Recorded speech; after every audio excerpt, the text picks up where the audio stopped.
Yet another Security Council session on Syria and yet another veto. The 12th exercised by Russia since the conflict began. 12 members were in favor of a US-led proposal to set up an independent body that would investigate chemical attacks and identify perpetrators. This is a moment of truth, the vote that we are faced with today.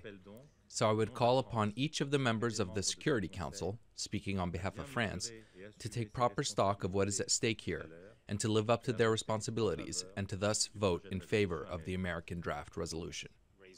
As the day wore on, the Council continued to splinter.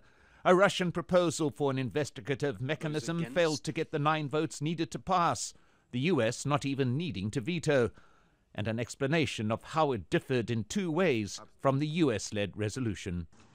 The key point is our resolution guarantees that any investigations will truly be independent.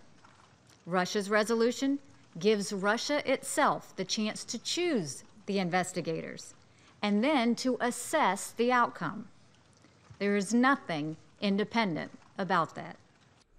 The tone of discussion was no less acerbic than in previous sessions, the Russian ambassador repeating his assertion that the US and its allies were seeking a pretext to take unilateral action against the Syrian government. If you take the decision to carry out an illegal military adventure, and we do hope that you will come to your senses, well, then you will have to bear responsibility for it yourselves. What you're trying to do is plant a resolution that has been on the shelf for a long time in order to find a pretext. In the course of the session, all members expressed support for the fact-finding mission of the Organization for the Prohibition of Chemical Weapons, or OPCW, which will investigate this past weekend's alleged attack.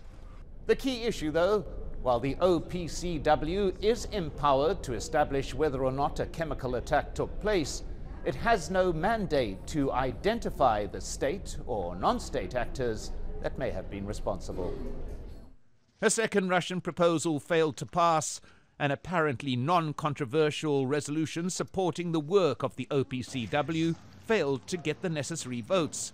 Those opposed pointing out the chemical watchdog was already at work, arguing such a resolution was superfluous. And at the end of this day, so too it appears, was a Security Council. Mike Hanna, Al Jazeera, United Nations.